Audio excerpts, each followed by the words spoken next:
Okay, good, good. Okay.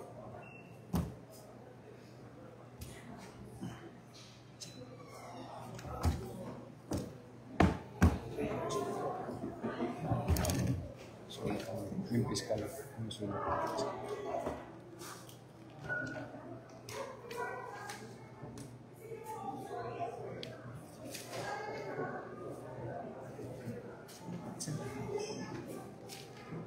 Kinulit ko po sir na ang bata ko.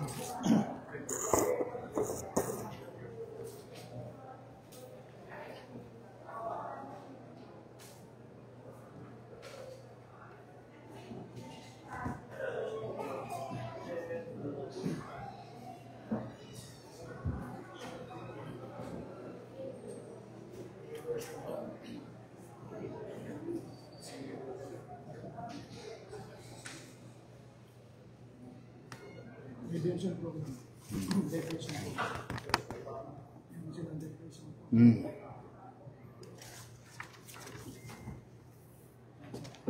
Ginawa ko sir.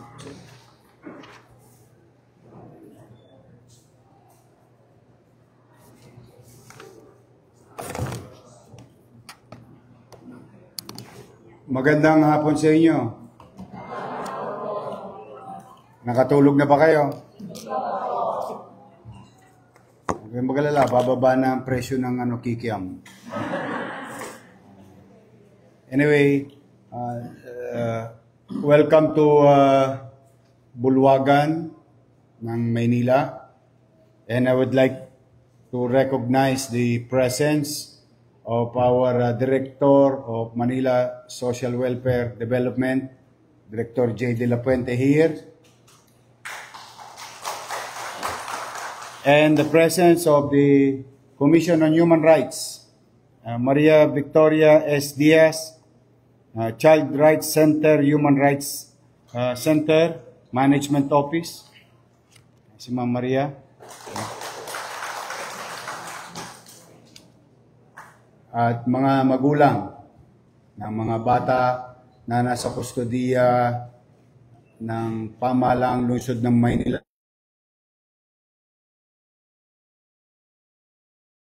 Kumain na ba kayo? Okay, maglala, hindi kayo nag-iisa. Pero na kumakain kanina pang umaga. Well, kamusta kayo? Sino ang taga Maynila? Taas ang kamay. Sino ang taga ibang syudad? O kalahin nyo dumayo pa mga anak nyo dito? Alam ninyo, sa totoo, magbasa ho kayo ng mga commentaries ng taong bayan. Lalo na sa mga taga-lungsod ng Maynila. Because I owe it to them. No? Galit ang taong bayan sa ginawa ng mga anak ninyo. Whether na, hindi ko alam kung nakiusyoso lang sila doon. May napapanood ako sa inyo na bumili lang ng damit. Tapos, yung pala, o nahila ng barkada, o na-inspire sa panawagan ng isang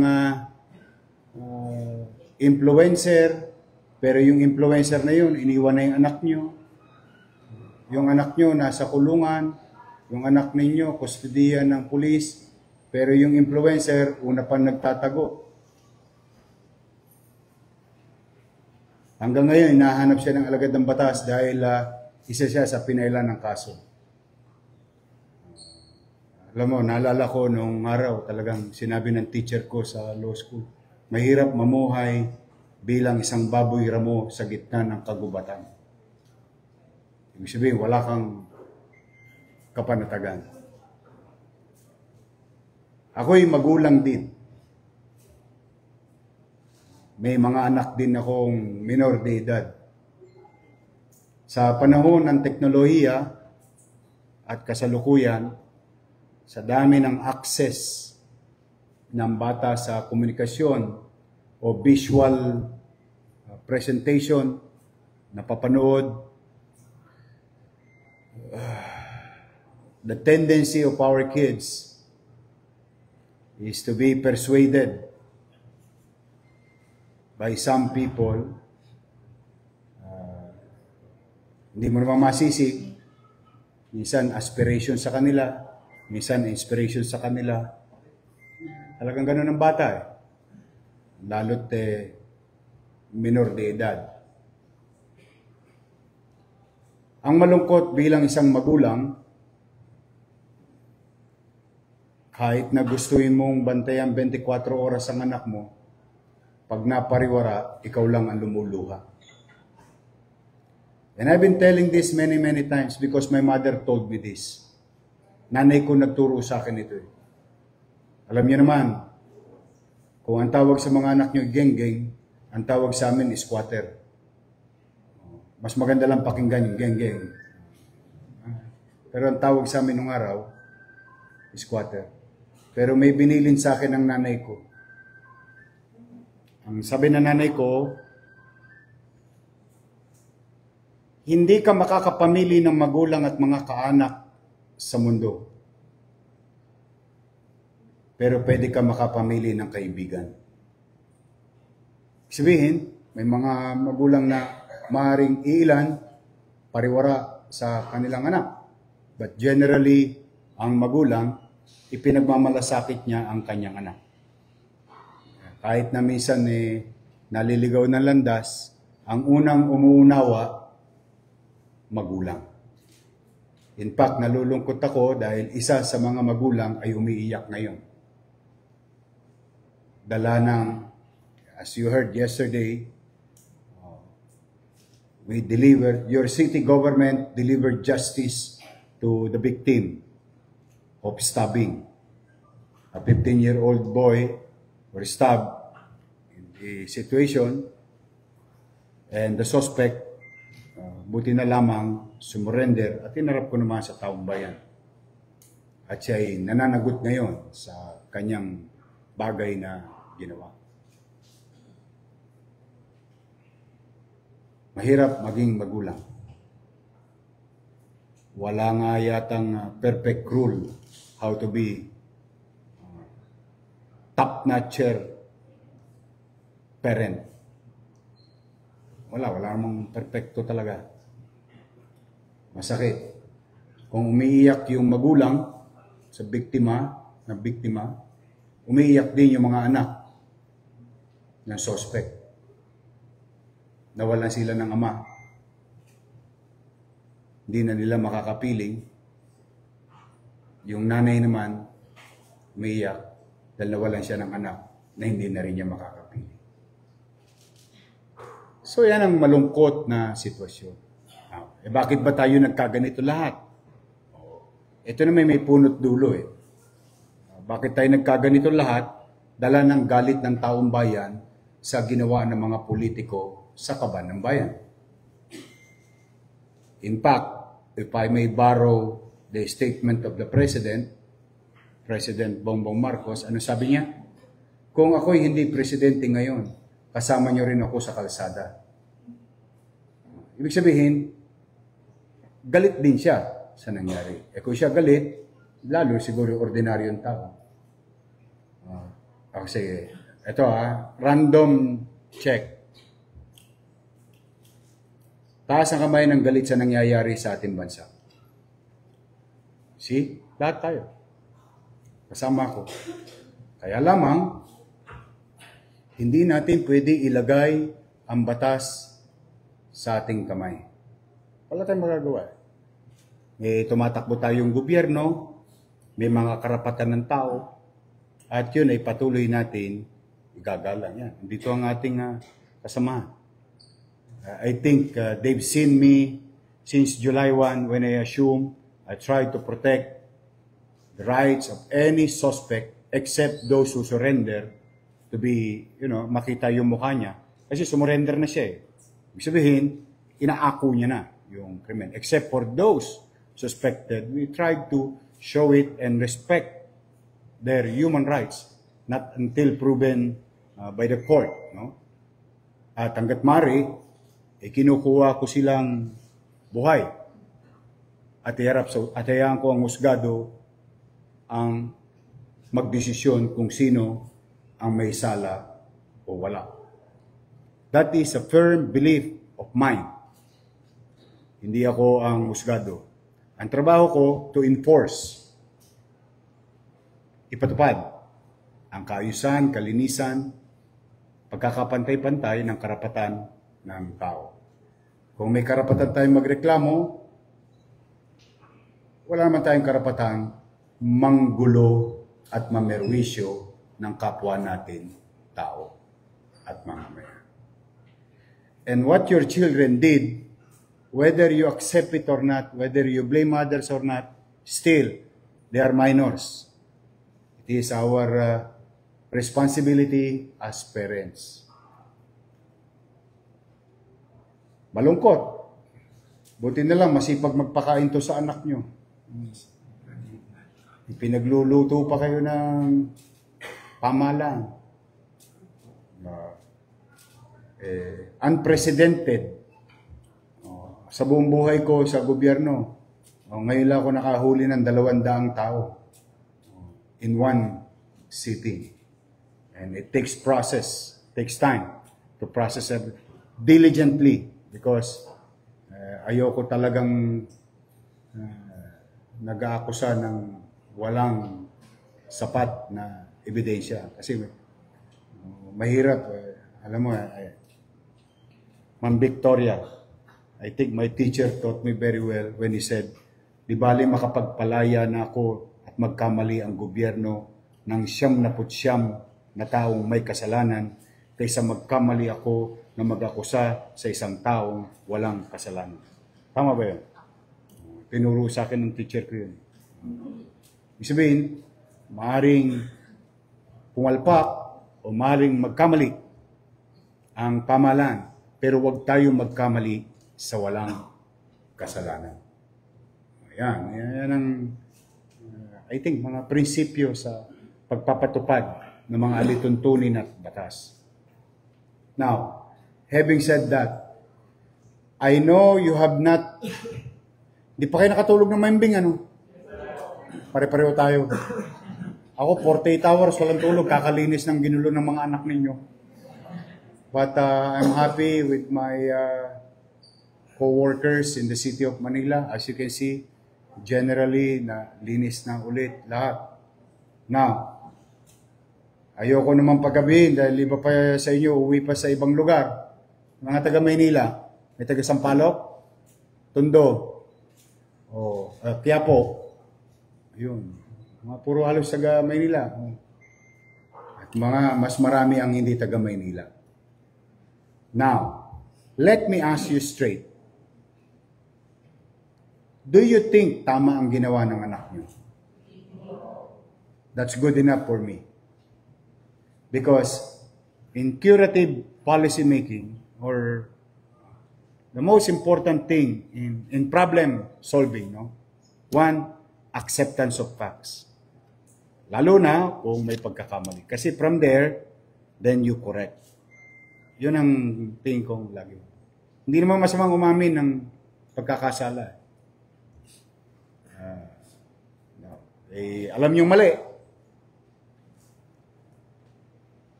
I think you already paid the price already of the stress and uncertainties in life. For the past 4 days na ngayon. Hindi, 4 days lang. Kasi pinabayaan nyo nung 1 day eh. 4 days lang kayo nag-alala. Kasi nung natangananan na ng lespo. Alam nyo, if I were you also, if there is a place in your heart also, kawawa yung mga pulis ko. May nasaksa, muntik pang mamatay yun. Ginulpi. They have also rights. They have also kids. May anak din sila. May asawa din sila. They're just doing their job. They may not like or not like the orders, but they have to follow what. Yung katulad ko. Dapat akong gawin. Ano sinabi ko sa inyo? Walang iyakan, ha? Dahil yun talagang kailangan kong gawin. Kasi obligasyon ko yun sa mamamayan ng Maynila.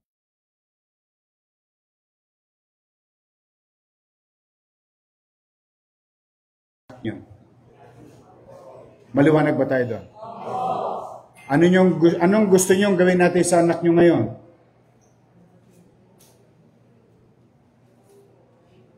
Makasama nyo na? Gusto nyo na makasama? Itatali nyo sa poste ng bahay nyo. Sorry, Maria Victoria. Kasi yung tatay ko nung araw, tinali ako sa poste ng bahay ng nanay. Tinali ako sa poste. Kulit mo, ha? Oh. Kinadena ako para kulit ko kasi. Kids. No. Ito pagpasalamat nyo sa Diyos. Babasahin ko lang, ha? Opisyal. Kasi katulad na nabanggit ko kanina, ayaw kong papanghimasukan ang magiging desisyon ng husgado o judicial process. No? Ayaw ko talaga. Huli ko, gagawin ko yung trabaho ko, hayaan ko silang gawin nila ang trabaho nila. And I would like to inform all of you parents here. 47 lang ang nagki-claim sa 55. Ha? 48. 48. 48 na, sir. 48 na. Yes, sir. O di may 7 pa. Meron pa, sir, dito. Mukhang. Sana umabot sila. Kasi magkakasunduan pa tayo mamaya. Steady lang kayo sa Gedli. Basta ito, gusto ko lang malaman ninyo and I wanted to put it on record. The Office of the City Prosecutor, September 24, said to the Station Commander, Manila Police District, DI, District Investigation, Detective Management Division, Crime Investigation Section, General Assignment.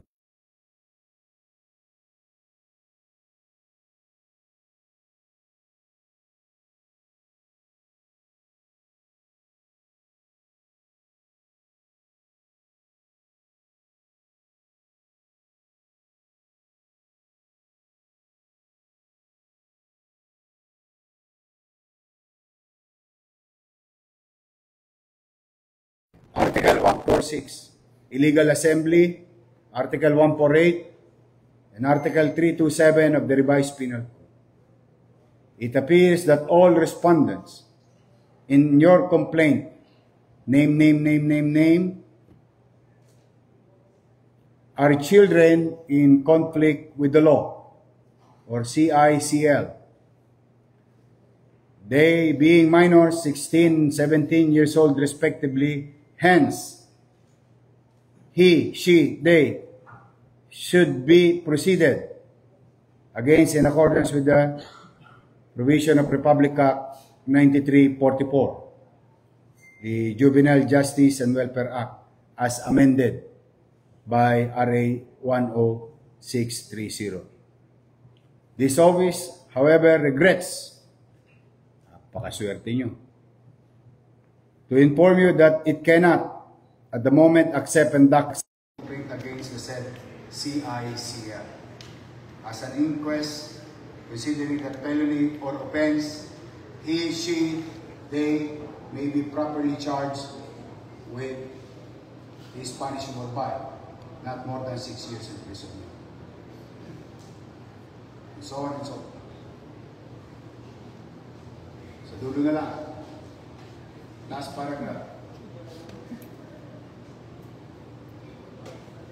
You are instead hereby advised to refer and bring the case of the said CICL to the Manila Department of Social Welfare for its appropriate action pursuant to revised implementing rules and regulation of RA 9344 as amended by RA 10630. Very truly yours, for the City Prosecutor, Roberto Morocco, A. Morocco, B. Senior Assistant City Prosecutor, Officer of the Justice. Ano po ang ibig sabihin na? Para mas maunawaan natin. Ipinaubaya, ibinabalik sa amin ng cargo para sa mga anak ninyo. Now we have an option.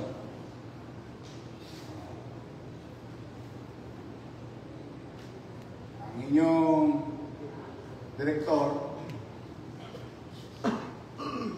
came up with the proposal. In this positive portion na lang ang babasahin ko.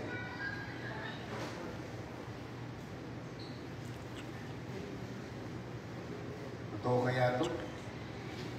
The parents of the said 55 CICLs temporarily sheltered at MBTC have ardently expressed their sincere desire for the return of their respective children's custody to their parental control and voice their willingness to voluntarily abide, comply, and conform with the diversion contract pursuant to RA 9344 as amended by RA number 10630. They pledge. Ito ba ito? Baka pasumpa-sumpa na kayo. They pledge and undertake to join and actively participate with their children in undergoing the necessary community service as part of rehabilitation and reintegration programs of the diversion process, more particularly with the ongoing cleanup drive of the City Government of Manila. The undersigned respectfully recommends favorable consideration and submit the matter to the discretion of His Honor the Mayor Francisco Isko Moreno M. Dumagoso, signed J.R. De La Puente, City Government Departmental 3 of the Manila Social Welfare.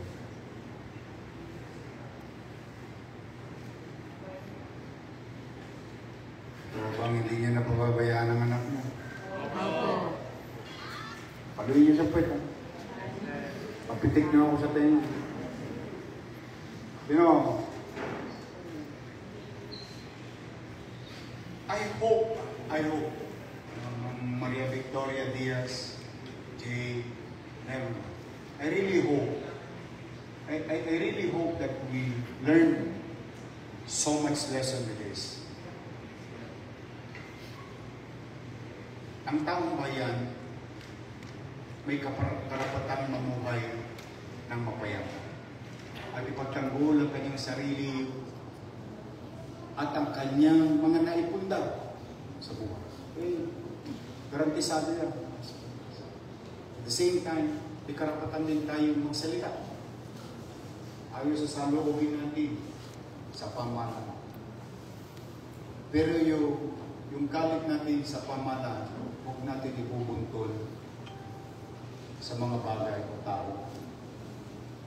Kasi at the end of the day, mga nanay ko, mga tatay ko, tayo rin magkikita sa finals.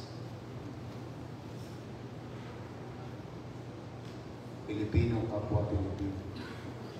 Who will love us? Who will care for us? Onax? Banyaga? Tayo rin, kapwa Pilipino. Napakahirap ng hustisya. Napakahirap. But we must follow. We must obey. We must continue to believe and continue to hope that better things will come for our children. We cannot govern ourselves, among ourselves. There must be a system. In this case, maswerte tayo, kapalag tayo, may demokratiko pang pamamaraan.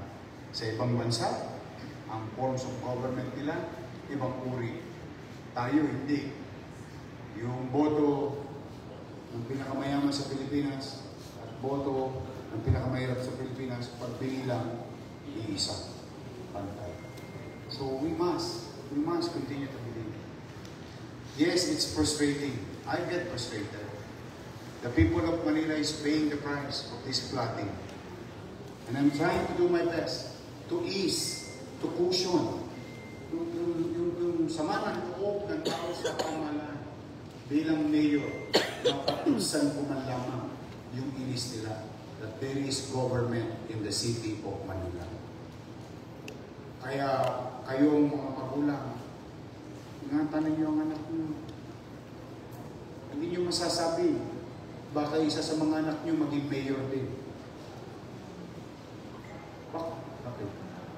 Pinangyari sa akin. Mahirap lang ako sa dilang mahirap. Kaya lang talaga napakaigpit ng nanay ko. Napakaigpit ng nanay ko. Sobra. Wari-wari ko yun. Ang kamay nung laging magaang. Lumilipat. Hanger. I'm not saying hangirin ninyo, but those were in the 80s. That's how we were brought up. We are afraid and respect our parents. We respect our parents. Sa mga bata na nanonood, mahalin ninyo ang magulang ninyo. 4 na araw ng pag-aaral.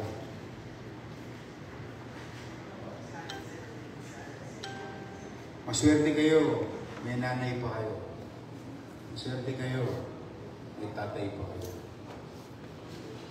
Pag nawala ng tatay ninyo, wala ng nanay ninyo, hindi nyo marirealize yung sinasabi ko. Ako, ulila na. Isa lang ang magulang, hindi mo na mapapalitan. Ang barkada, bukas, mamaya, pwede mong palitan, pwede mong padamihin, pwede mong pakontiin. Mga bata, matuto na kayo. Walang masamang mag-adapt sa teknolohiya. Walang masamang mag-adapt sa mga gawain. But never ever forget that you are Filipino.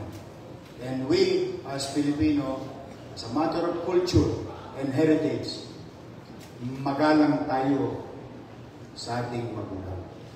Yun ang huwag niyong iibahin. Hindi sa makabagong mundo, katulad sa kanila, ibang kultura nila, tayo may pagkalang sa matanda. That's who we are being Filipino. Yan ang sa mga bata. So mga nanay, tatay, tutulungan niyo ba ako? Uy! Maglilinis kayo ng Maynila? Talagang ang magulang, lahat gagawin para sa anak niya.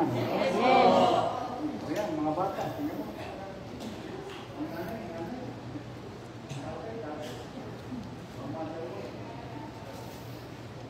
I want you to join us and help us to make Manila pleasant. We are old city, but we can make it pleasant and safe for panatag. So, from now on, you will coordinate with the Manila Development Social Welfare. Paano pag hindi kayo taga-Manila? Babalik pa ba kayo dito? Yes po. Yes po. Kailangan niyo bumalik kasi kailangan pirmahan ni Jay. Yes po. Hindi, mauuyo yung mga anak nyo. To the people of Manila, rest assured, those who are of age are now being prosecuted. Para lang sa kapanatagan ng aking mga kababayan sa lungsod. Pinapapanagot yung mga taong sapat at gusto sa gulang. Kayong mga minor de edad,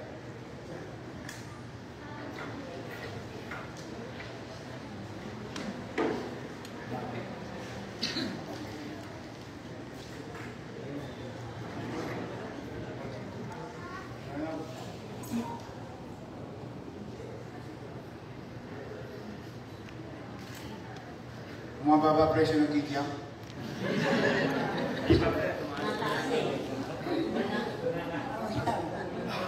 Yung stoplight na walang kamalay-malay.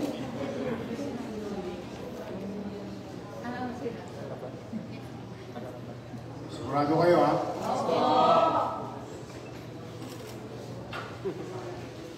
Yun yung anak niyo.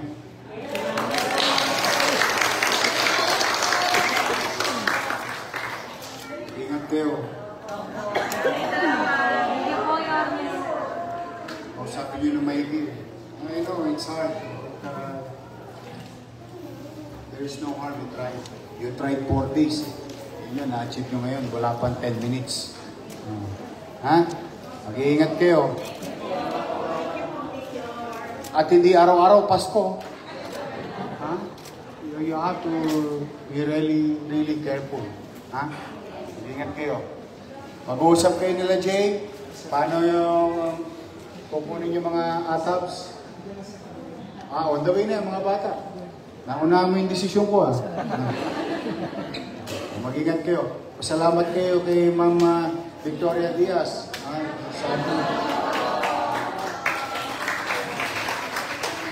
Dahil they wanted to be a witness of the process, the system that we are implementing.